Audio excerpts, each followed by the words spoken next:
Welcome to the Verts Podcast. I am your host, as always, Sonny Weaver, followed by my man, the co-host, Tout the Killer. What's up, Tout? Nothing much. Excited for the big night today. How about you? Good. We do have a big night. It's the first show of MBL Season 10. We got a Super Bowl review from Season 9. We're going to go over some off-season stuff. We've got a special guest tonight, the Miami Dolphins owner, Project Fat, who's also written predictions surely to go wrong for Season 10. And then at the end of the show, we do have a special announcement. We will be announcing the Hall of Fame finalists. So if Tout can keep his shit together for the whole show, we're going to get things started. So first off, the Super Bowl last year, we had the Denver Broncos and the Detroit Lions. Hard-fought game. It came down to a big play in overtime. The Detroit Lions ended up winning, but let's kind of take a step back and look at the game as a whole. What were your impressions from the game overall? That game was probably one of Madden League's greatest in history.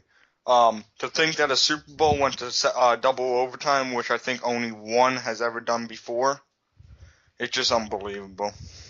Yeah, the double overtime thing was interesting. Ownership's got to be questioning right now what the heck the coaching staff was thinking. The Broncos had the ball. They were in pretty good field position there, I think maybe on their own 41, 45-yard line. Fourth down, and they took a deep shot. And they'd taken a couple deep shots heading into the end of the first OT. It was almost like he thought that they were going to do like another coin flip or something, like he didn't understand the rules to overtime. Yeah, well, I talked to a couple of the coaches around the league, and they said they didn't know about the rule either, only because we've never had an instance in the past 20 years where it hadn't been used. He went for the fourth down. It was a deep pass to the end zone because there was about 4 seconds left in the first overtime, and we all figured that there was going to be a second coin toss. Little did we know that when the Broncos went to the middle of the field to do the coin toss, the refs met them there and said it's Detroit Lions ball. They didn't know that the coin toss only happens every 4 overtimes. So they are now pretty much blaming themselves for a Super Bowl fuck-up. They should, and really that Broncos coaching staff should never live that down. I mean, maybe one of the most embarrassing things to ever happen in a Super Bowl. I guess things move forward. Congratulations to the Detroit Lions. It was a hard-fought victory, and hopefully the Broncos someday get a chance to make up for that, because that's going to be a tough one to live down going forward. Yeah, congratulations to the NFC as a whole. They finally beat the AFC in something. It's been a while. Yeah, it has. All right, so after the Super Bowl, we rolled into an off season. It was a pretty epic off season. Sonny Weaver Productions, my very own production company, put out the 3430 Gone Gresham Gone, kind of examining the existence and the trail of star wide receiver Shannon Gresham. And that's where we're going to start our off-season wrap-up. Free agency was kind of interesting this year. We had some big names moving. There were a couple things that stood out to me, and you can jump in here on that. The first one being Gresham. Gresham was, as everybody had predicted, the most sought-after free agent in NBL history. He got a massive payday from the New York Giants. They just let go of A.J. Green, who after his big contract a couple years back, just really underperformed. So they basically moved that money over to Shannon Gresham, and they're really looking to reignite that passing attack in New York. Yeah, well, they did get the biggest free agent in history, and I think every team that bidded on him thought they had a shot at him. The Giants offered probably the biggest deal in NBL history, and some of the teams that bid on him, for example, me, the Vikings owner Tom, all those teams, we all went crazy trying to get him, but the Giants got him, and congratulations to him. Yeah, big pickup there for the Giants. Another interesting storyline was in the last free agency, before season 9. The Tennessee Titans went out and spent some big money on linebacker Alden Smith and outside linebacker / defensive end Jadeveon Clowney. What was interesting was getting both those guys just did not turn out to be worth the money spent. In kind of a weird twist, those two end up together again after being released in Tennessee with the New Orleans Saints. What do you think? Is that going to work out better the second time around? Well, the Saints always have had a good pass rush, and now that you're adding Alden Smith and Jadeveon Clowney to it, I think you just pretty much got the best pass rush in the league in New Orleans. But the only thing I have questions about is the money. They paid a ton for them. I just don't think they are worth the amount of money that the New Orleans Saints forked over to them when they have other questions on the roster to use. Right.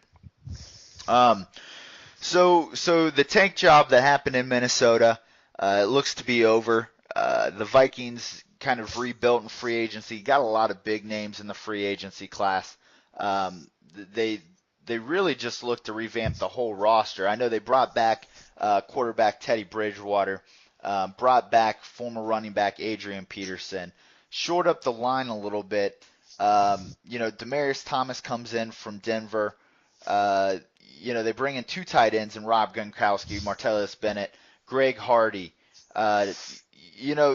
Overall, it was just a big free agency period for the Vikings, who kind of stripped down the franchise in an attempt to re-sign Gresham. I think the biggest question coming into the year is, will it all pan out? Well, I think it will. Well, let me just start off by saying this. Me and Tom worked together this offseason. We were both in rebuild mode, and we figured two owners can help each other out better than just one help going after. So we helped each other out. Obviously, he got the better end of the deal. Whoa, wait a second. So are you hinting that there was some form of collusion going on between owners? Yes, because there's no rules in the rule book that states that you cannot work together with another owner. We did not So you're use money colluding. There was collusion between two owners. Okay, yeah. So that's going to have to go up to the chain of command. The chain of command approved it. We'll find out about that. Because you might want to start looking into that with his little alliance he has going as well. We're going to have to look into that. So all right. So we got the Vikings, reloading, working with Tout the Killer over here. So let's do that. Let's bounce over to the Jaguars, shall we? What was supposed to be one of the biggest blowout free agency, attempts in MBL history just kind of went off with a whimper and a pop pang. What happened to the Jags? Well, before we say it went off on a pop bang, let's just remember something.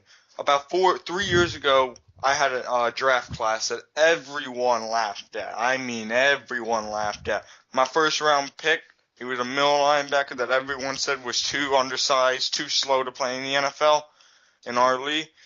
And look what he's done. So I don't think you should say that my class, my free agency class that is not good. We have got good talent in this class. Cortez Allen, Tremaine Brock, AJ Green. People like that can make a difference on our team in both aspects, offense and defense. Yeah, it was a horrible free agency, Tout. For as hyped as it was supposed to be, you still got serious concerns on that offensive line. That offensive line's one of the worst offensive lines I've ever seen. Running back's a mess.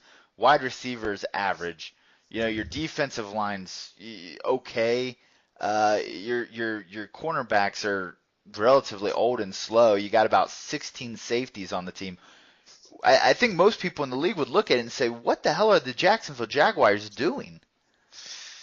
Well, let me just tell you this. The Jacksonville Jaguars are planning to win. That's what we're going to do. Yes, we have gotten older. Yes, we've gotten a little bit slower. But let me start off in the position. The offensive line. Last year, we only gave up 15 sacks. We didn't get many good plays by the offensive line, but they didn't give up many sacks. We feel with the addition of our first-round guard that he will be able to come in there and make it down maybe to about 12 sacks, and he'll also help us a lot more in the running game. Now, our running back situation, we got Hillman, who is a complete beast and one of the most underrated runner backs in the league.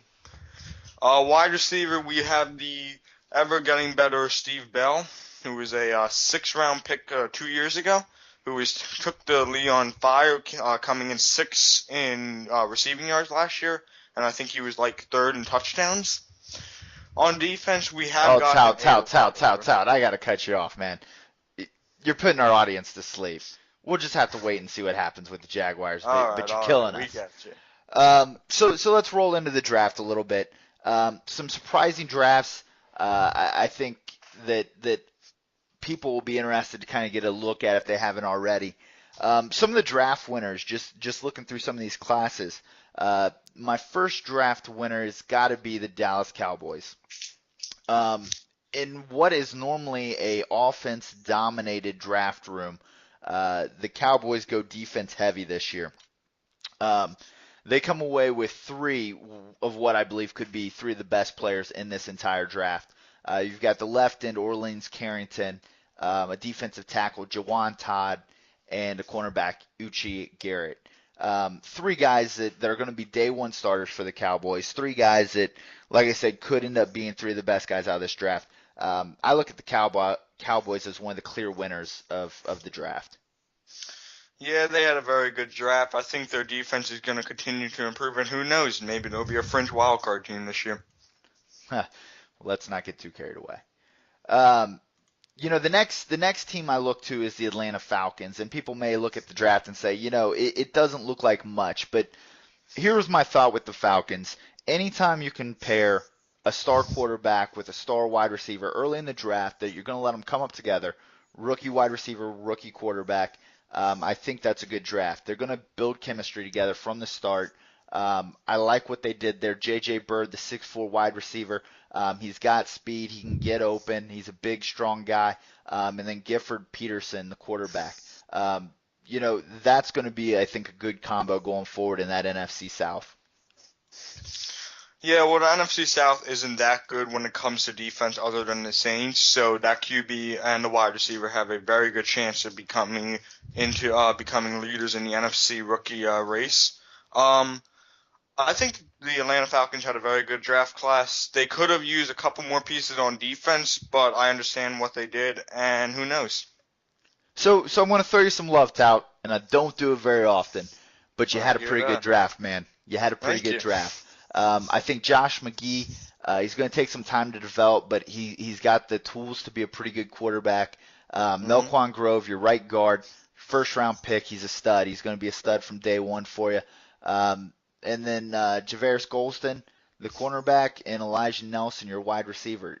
Two more good, solid pieces. So anytime you can come out of the draft with 4 or 5 starters, I think you did a good job. So I got to give props where it's due. You did well. Thank you. Well, we pretty much used the draft to get younger because we did get a lot older, so hopefully it pays off in the future for us. The next time I want to throw a shout-out at for their draft is the New England Patriots. It's kind of on the same grounds as the Atlanta Falcons. You've got Drew Schwenke, the quarterback, going along with Darian Corbett, the wide receiver. Corbett is an interesting prospect. Another 6'4" guy, 244 pounds, a big guy, but he's got real good top-end speed. The quarterback, Schwenke, I think, could really develop a chemistry with him. And then they got Blaine Douglas, the left end. He's 6'4", 250, kind of a taller, lankier guy, speed rusher, but I think he's really got some good raw skills. And then the sleeper is Quantavious Gardner, 6'1", 205, another speed burner. I think he's going to have the speed to kind of stretch the field, and you're going to let Corbett work kind of some of that intermediate stuff. Good draft out of the New England Patriots. Well, I think they also had a good draft except for one problem. They didn't do anything on their defense in that draft, pretty much. They got a lot of good pieces on offense, but who's to say that you're going to be able to score as many points as your opponent's going to score against you? Well, we'll find out. So let's go to the person who kind of took over the draft a little bit in the Minnesota Vikings. 5 first-round picks, trading like a madman. This was the offseason he'd been planning on with free agency as well as the draft, so they put in work. My only concern with the Vikings is, could they have done more to consolidate picks and get stars?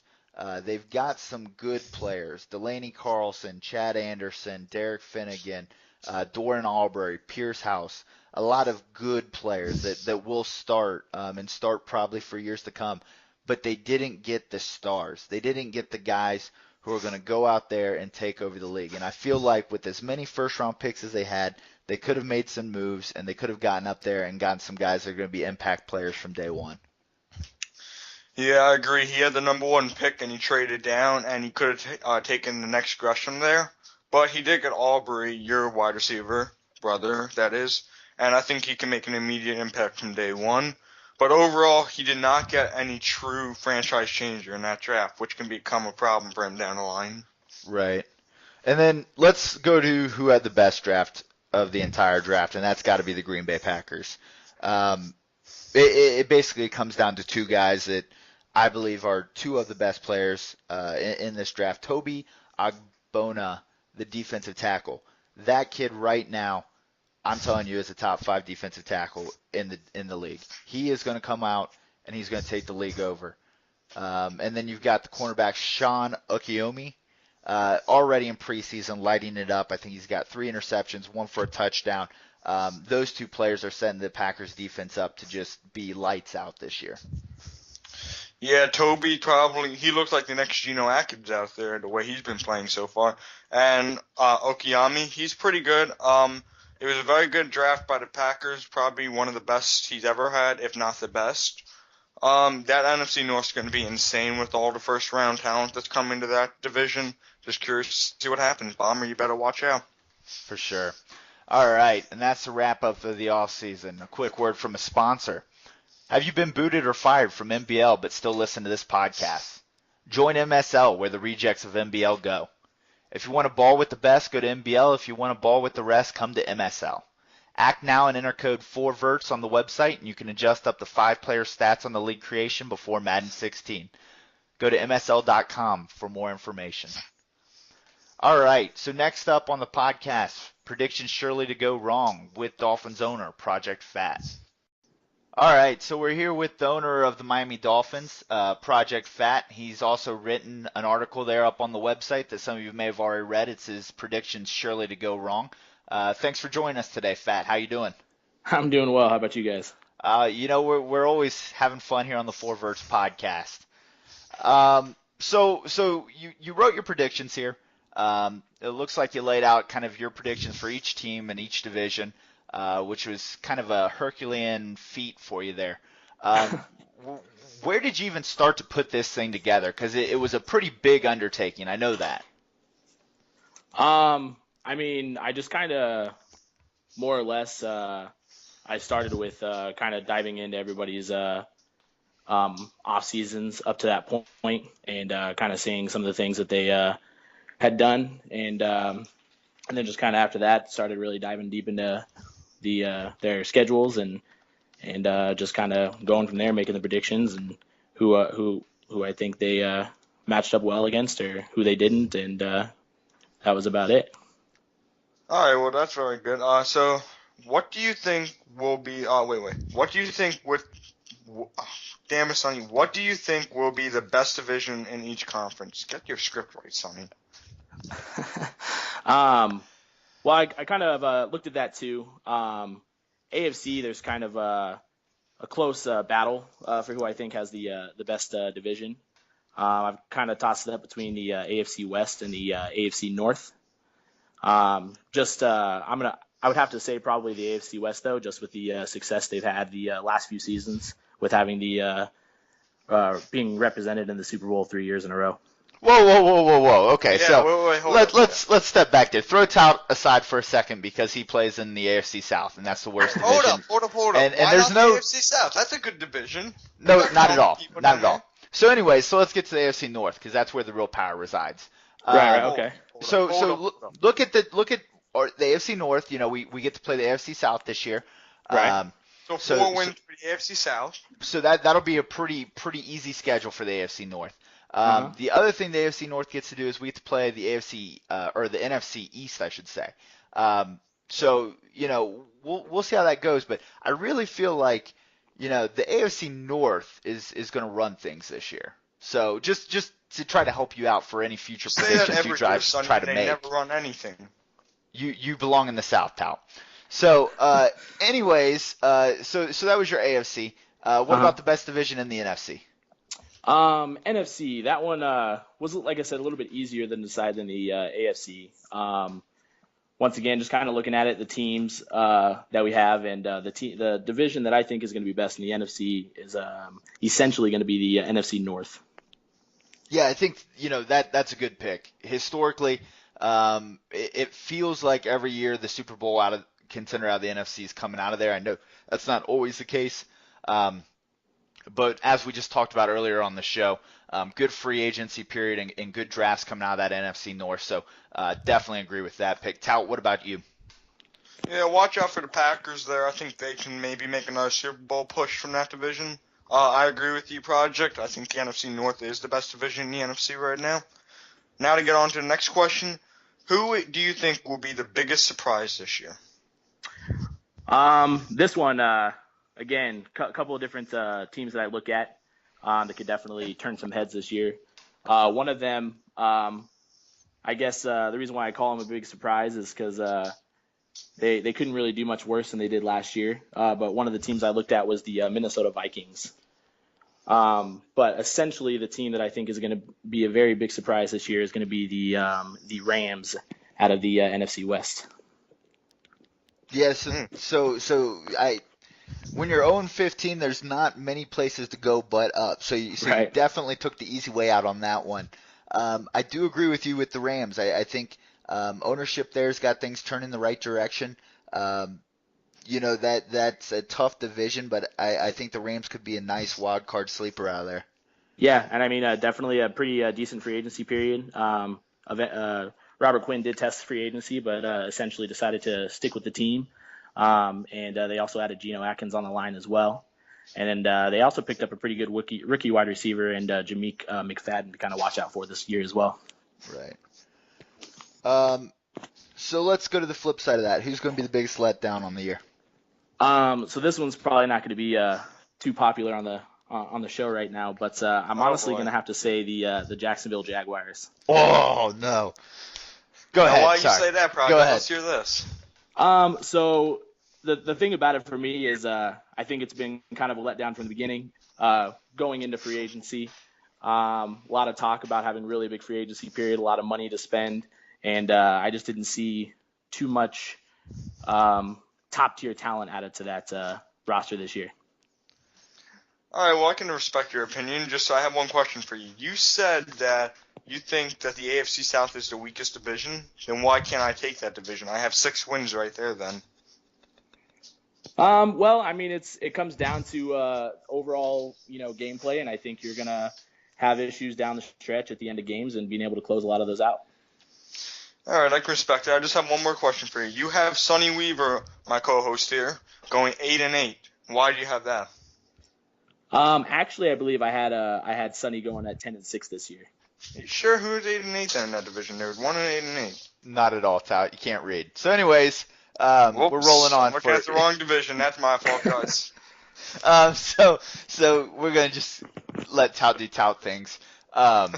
So you're calling yourself out at 10-6, which is a bold move. You've got the back-to-back division champion New York Jets, who I don't think wants to hand that over. What did you guys do down in Miami this year to make you believe that you can go 10-6 and take that division? I think we didn't have that great of a draft, but free agency was really, really big for us this year. Added a couple weapons at the wide receiver position. Also added another weapon on the defensive line, and then we also brought over another cornerback from the Super Bowl champion Lions in Darius Slay as well. Oh, Slay Day. Bomber loves Slay Day. That's a good pick up there. So while we're talking about predictions here, let me tell you some of mine. I think Sonny Weaver here. I think he'll go 9-7. That's my goal. And I think you, Project Fad, I got you going 5-11. Hey, I can respect your opinion as well, Top. Yeah, there you go. Oh, we're gonna have to separate you two. All right. So, hey, you know what, Project? It was a great write-up. I suggest everybody go out to the website, take a look at it. Everybody's always good for an opinion. Everybody's got one, and they all stink. So, we'll all respect everybody's opinion on that. I want to thank you for coming on the show today. We enjoyed having you. We'll have to get you back on the show another time when we got a little more time and stick you on the hot seat. So thanks for coming on, and look forward to getting you on again. Yeah, guys, thank you. I appreciate it, and everyone have a good season. Yep, Thank thanks. All right, that was some good stuff there with Project Fat. Next up, I think the thing that many of us have been waiting for a couple seasons. Tout's going to go ahead and speak on behalf of the Hall of Fame committee and announce the 2 finalists for the MBL Hall of Fame. All right, guys, be patient. I got a speech written for this. Tonight, I have the honor to announce the first ever Madden Bomber League Hall of Fame finalist. The 2 owners that were chosen have worked their whole life to get to this point. The greatest honor that one can achieve in Madden Bomber League. A prestigious group of 4 legends already that reside in the Hall of Fame who are Bomber, Baston, P-Money, and Lip. One of these great owners will have the chance for their name to be added to that list and to be immortalized in the greatest league in the history of football. One day, when we all look back at this group of nominees, we will remember that they were not only the first group of nominees, but they were also involved in the closest vote in Madden Bomber League history. The nominees are N-Train, Sonny Weaver, Tom, Tot, October. The 2 finalists have gone through the fiery pit of hell that is the Hall of Fame selection process and have proven that they deserve the chance to become immortal. In a vote that saw 4 of the nominees separated by just 3 points, the Madden Bomber League Hall of Fame finalists are N-Train and Sonny Weaver.